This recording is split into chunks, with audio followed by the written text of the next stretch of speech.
So today we're going to be talking about the properties of exponents, about 3 or 4 properties in particular. And it's important because we're going to start having cases where we're going to be multiplying variables to each other, and we don't necessarily know how to do that right now.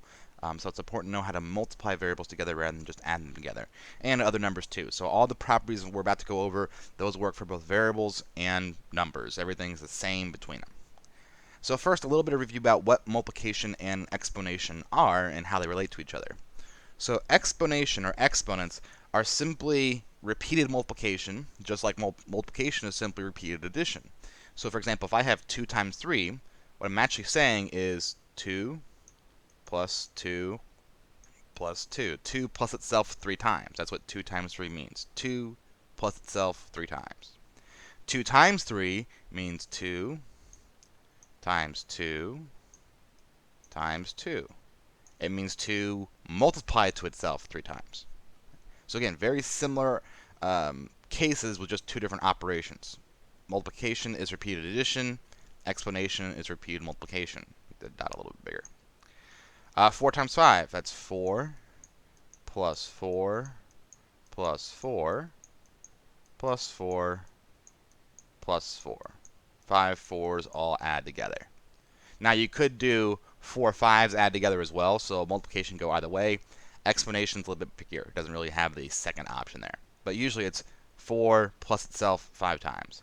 For exponents, 4 to the 5th would be 4 times 4 times 4 times 4 times 4. 4 times itself 5 times. Okay? And then as I said before, this applies to variables as well. So x times 4 is x plus x plus x plus x. We just normally write this as 4x though for variables. So this is what we mean when we say 4x. X times 4 is x times x times x times x. So 4x's together, all multiplied to each other. So 4x's added together, 4x's multiplied together. So explanation and multiplication are kind of linked. Multiplication is a little bit easier to deal with on variables, but we do have rules for exponents that allows us to have their own sets of playthings to do it as well. So let's go take a look at that here. Again, with multiplying, it's very simple. If I want to add 3 times x plus 5 times x together, all I need to do is say 3 plus 5 is 8, so that's 8x. And what we usually say here is 3x is 1, 2, 3x is added together. 5x is, I'm putting down this plus sign here, so let me do that in a different color actually. So this is the plus sign that was in the problem to begin with. And then that 5x means means x plus x plus x plus x plus x. So I have 3x's here plus 5x's here, which is 8x's total if you count them up. We have 1, 2, 3, 4, 5, 6, 7, 8. So that's actually what's going on in our brain when we do this. We say 3x plus 5x, well 3x is 3x's, 5x is 5x's, so together that's a total of 8x's. But what about when I have exponents involved? Because this isn't 3x's, this is x times x times x, not x plus x plus x. So how can I do this little problem here where there's multiplication involved? Again, we can't add them together. So if I had this, x cubed plus x to the 5th, if I had something like this, then that's unsolvable, or I can't simplify that anymore. So this, I have nothing left to do here. I can't do any of this here. But if I'm multiplying, if I have an x cubed times an x to the 5th, there's actually stuff I can do to simplify this down here. So just like with multiplication, multiplication can deal with addition just fine. Explanation or exponents can deal with multiplication just fine when you have 2 different exponents. And we have about, like I said, 3 or 4 rules about how to deal with these cases about multiplication and addition. Or, sorry, multiplication and division. So a little bit of a preliminary thing here is that all of these rules have one thing in common, one assumption in common. These rules only work if your values have the same base number. Remember, a base number is the big number the exponent is applied to. So if I have 5 to the second, then 5 is my base, because that's the big number that the exponent's applied to. If I had 7 to the 10th, then 7 is my base. If I have x to the 12th, then x is my base. So the base number is the big number the exponent's applied to, and these rules are going to assume that we're working with values with the same base number. They do not work if your bases are different. Let's take a look at the first one. The first one's called the product property of exponents, or the exponent product property. And what this is used for is, like we had before, when you're multiplying two of the same bases with different exponents. Now, you could say, okay, well, what's 2 to the 4th? So type in your calculator 2 to the 4th. What's 2 to the 3rd? And then multiply those numbers together. The problem is that those numbers tend to get very big very fast. If that was like 2 to the 40th and 2 to the 30th, then your calculator probably wouldn't handle it. So what's a quick, easy way we can do this multiplication right here without having to actually take the exponent and get those big, large numbers? Well, let's see here. Let's write this out into expanded form. So 2 to the 4th, that's 4 2's, right? So 1, 2, 3, 4. So 4 2's times, let me write that in there again in a different color here. So this is the original multiplication, so times. And then 2 to the 3rd, right? That's our next one. So 2 to the 3rd is, is 2 times 2, 2 times 2 times 2. So there's 3 2's there, right? So this right here, that's 2 to the 4th. This right here, that was 2 cubed. And this was the original multiplication in the problem. So how many 2's total? Well, I have 1, 2, 3, 4, 5, 6, 7. So I have 7 2's, right? So what I would write down then as my answer is this problem right here. This is simply equal to 2 to the 7th. Because that's what 7 2's means. If I have 7 2's and they're all multiplied together, then I have 2 to the 7th. That's it. 7 2's all multiplied is 2 to the 7th. Just like 4 2's all multiplied is 2 to the 4th. Now, instead of having to write out this expanded form, what I could have done is this. I could have said 2 to the 4th times 2 cubed. Well, 4 plus 3 is 7. 7. So my answer is going to be 2 to the 7th. I'm just going to add the exponent values and keep my base value the same. So if my base is 2, my answer is going to be 2 to some power. What's the power? Well, take the power of the first number, take the power of the second number, add them together, and you get your final answer exponent. Remember, when I say power, that's just another word for exponents. So exponents and power mean the same thing. So if you're multiplying the same base number, you add the exponent values to get the exponent value of your answer. And again, this works for variables as well.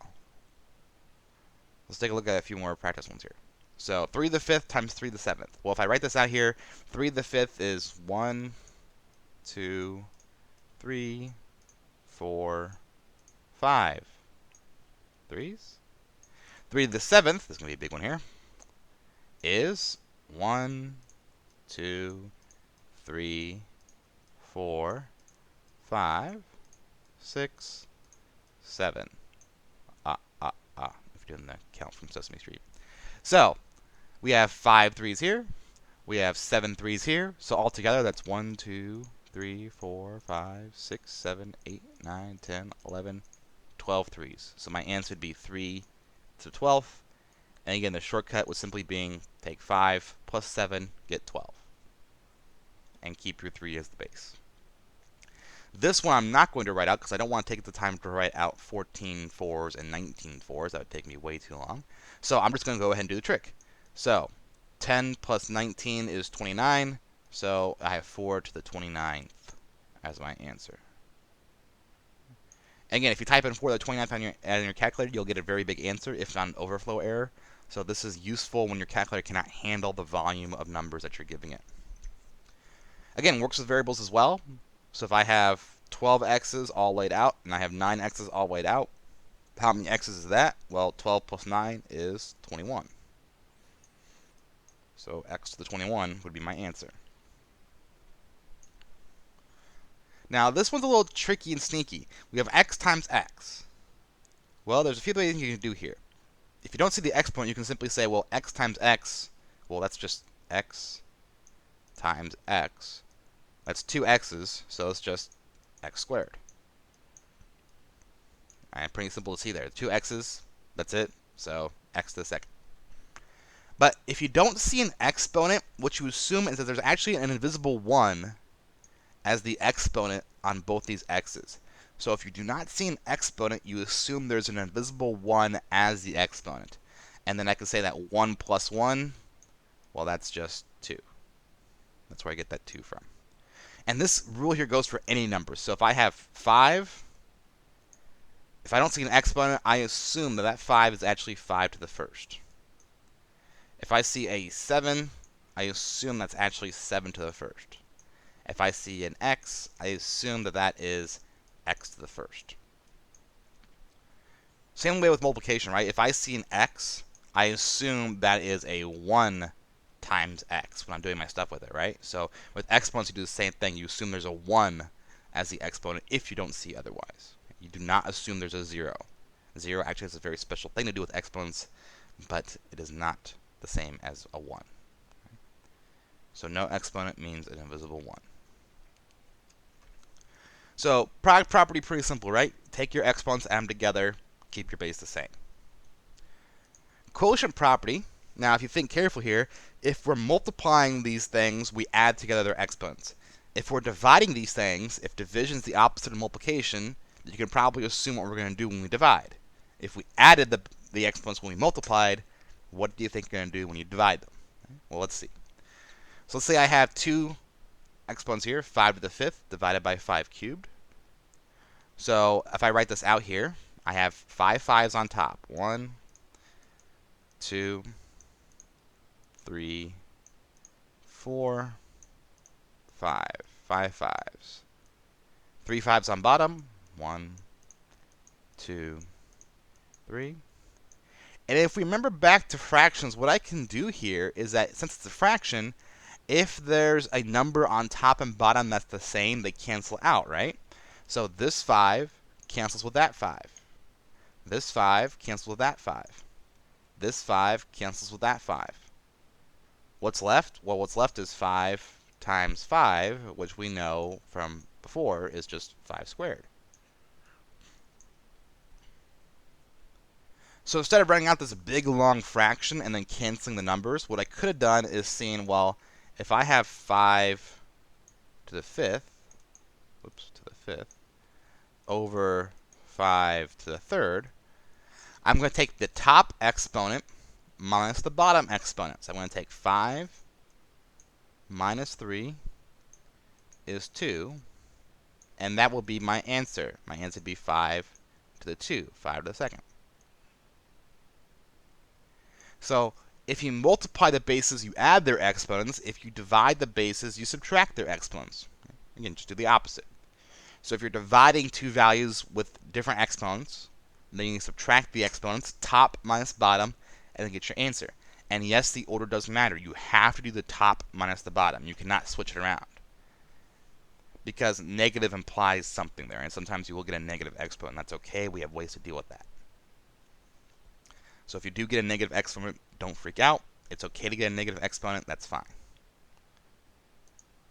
Let's take a look at these here. So 3 to the 4th over 3 squared. Again, that's 3 times 3 times 3 times 3 over 3 times 3, which, if I cancel out my 3's, I just end up with 3 squared. Which again, you can do simply 4 minus 2 and get 3 squared that way. So again, just showing you that there is a method or a reason behind why these properties work. We didn't just pull them out of thin air. This one I'm not going to bother to write out. Actually, you know what? I am, because I want to show you what happens when we get a negative value. So what this is 4 times 4 times 4 over, then I have 6 4's on bottom, so 4 times 4 times 4 times 4 times 4, 5 times 4. So again, going to cross out my values that are the same. So cross out the 4s here, cross out the 4s here, cross out the 4s here. So I'm left with 3 4s, but they're on bottom. So the issue I have here is that the 4s I have left are on the bottom of the fraction, on the top. So what I'm going to do is I'm going to write this as 4 to the negative third. Because when I did my answer, I have the 4s on the bottom, not on the top. Or again, you could do the quick way and say 3 minus 6 is negative 3. And that's where my exponent comes from. So yes, you do have negative exponents from time to time. If you want to be fancy, you could also write this because your 4s are on bottom. Remember, if you cancel one of them completely, if all these 4s are gone, it's not a 0 up there, it's a 1. So remember, 4 divided by 4 is 1, 4 divided by 4 is 1, 4 divided by 4 is 1. So there's a 1 on top. So what I get then is I could write this as 1 over 3 4s on bottom, so 1 over 4 cubed. So if I want to write it as a fraction, I could keep the positive 3 and just keep the 4 on the bottom. Let me rewrite that there. 4 cubed. So if I want to write it as a fraction, I can keep the exponent positive. But if I want to write it as just a single value, the exponent has to be negative because this negative symbol here tells me that, hey, these 4s are on the bottom of the fraction that's left over, not on the top. So a positive exponent means your numbers left over were on top. A negative exponent means your numbers that were left over were on bottom. So that's why that negative is important there. That's why it's always important to go top minus bottom. And this one here, 9 on top. Remember, there's an invisible 1 right here. So 9 minus 1, that's x to the 8th. And this also works if you have multiples of the same value. So for example here, if I have x to the 8th times y to the 5th, and x to the 2nd times y to the 4th, I can take care of the x's and take care of the y's their own separate ways. So this one right here, 8 minus 2 is x to the 6th. 5 minus 4 is y to the 1st, or just y. So this would be my answer. So I can take them piece by piece if I want to. That's one of the good things about this, is that you can split it up however you want to. Take care of your x's first, then take care of your y's if you want. So you can split it up however you want. But remember, if you're doing division, you subtract the exponents on the bases. Because again, basically you're just canceling them out from a fraction. And every now and then you'll come up with a negative exponent. That is okay. Just write the exponent as a negative and be done with it. We have 2 more here. The second to last one here is the power property. So basically this is when you take an exponent to another exponent, or you take a power to another power. Remember, a power is just another word for exponent. So you have something like this. 3 to the 4th times, or sorry, 3 to the 4th to the 3rd, not times 3. 3 to the 4th to the 3rd. So I'm taking 3 to 2 exponents. I'm taking it to the 4th, and I'm taking it to the 3rd power. How do I do this? Well, again, let's expand this out first. That seems to be the way we start most of these here when we don't know what to do. So 3 to the 4th to the 3rd. So I'll start with the 3rd. This 3 right here means I need 3 of these. 3 of whatever's inside the parentheses. So if what's inside the parentheses is 3 to the 4th. So I need 3 sets of 3 to the 4th. So 3 to the 4th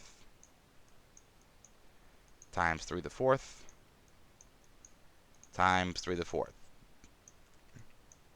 That's what this 3 means, is 3 sets of the inside number 3 to the 4th. Now, what these 4 means, these 4s mean 4 sets of 3 each. So this one right here is 1, 2, 3, 4 3s. This right here is another 1, 2, 3, 4 3s. And this one right here is another 1, 2, 3, 4 3s. So how many 3s total do I have once I have everything expanded out? 1, 2, 3, 4, 5, 6, 7, 8, 9, 10, 11, 12. So I have 3 to the 12th because I have 12 3s left over. A little bit of a big 2 there, but that's fine. Let's cut off that tail a little bit. There we go. Now, again, without having to write every single 3 out, how can I do this instead? Well, if we take our answer here, which I wrote up there for some reason already, 3 to the 12. If we take our problem here, we have 3 to the fourth times 3 to the third, or sorry, to the third rather. So 3 to the fourth to the third. What I can do is take my exponents and I just multiply them together. 3 times 4 is 12, so it'd be 3 to the 12. Whoops.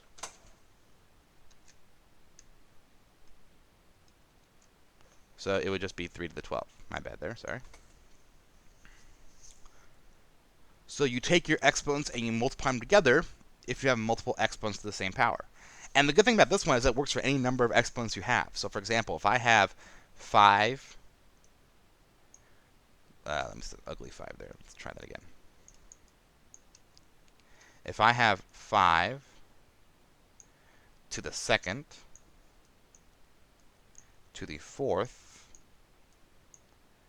to the 10th, what I can do is take all these exponents here and just multiply them together. So 2 times 4 is 8. 8 times 10 is 80. So this is 5 to the 80. So this property here works for any number of exponents you have. If you have like 10,000 exponents on a single number, just multiply them all together and you can get down to a single exponent yourself.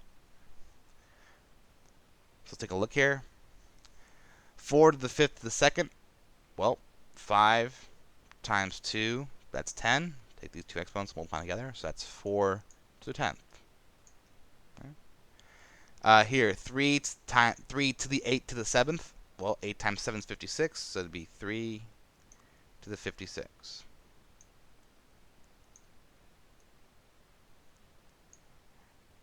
X to the 12th to the 9th. So I'm going to take these exponents. I'm going to take 12 times 9.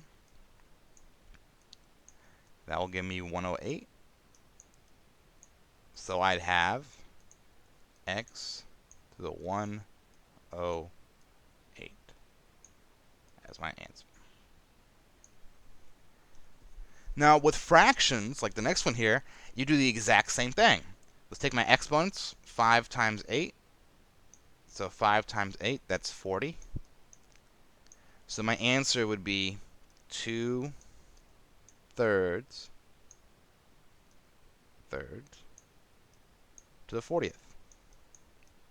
That's how I write it.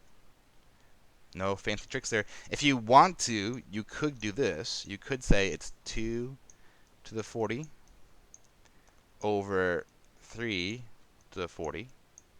That's technically the same thing, so these two are both the same thing. But normally people just write like this because it's quicker. Okay? But with fractions, variables, negatives, positives, it's all the same thing. You multiply your exponents together to get your new single exponent. Now the last property is a little tricky. Not in the sense that it's hard to understand, but people over-apply it. So it's called the distributive property of exponents, or the power distributive property, or the exponent distributive property, whatever you want to call it. What it says is that if you have a bunch of inside values that are all multiplied together, and you have a single exponent on the outside, you can distribute that exponent to each of the values on the inside separately. So for example, in this case here, we have 2 times a cubed times b squared.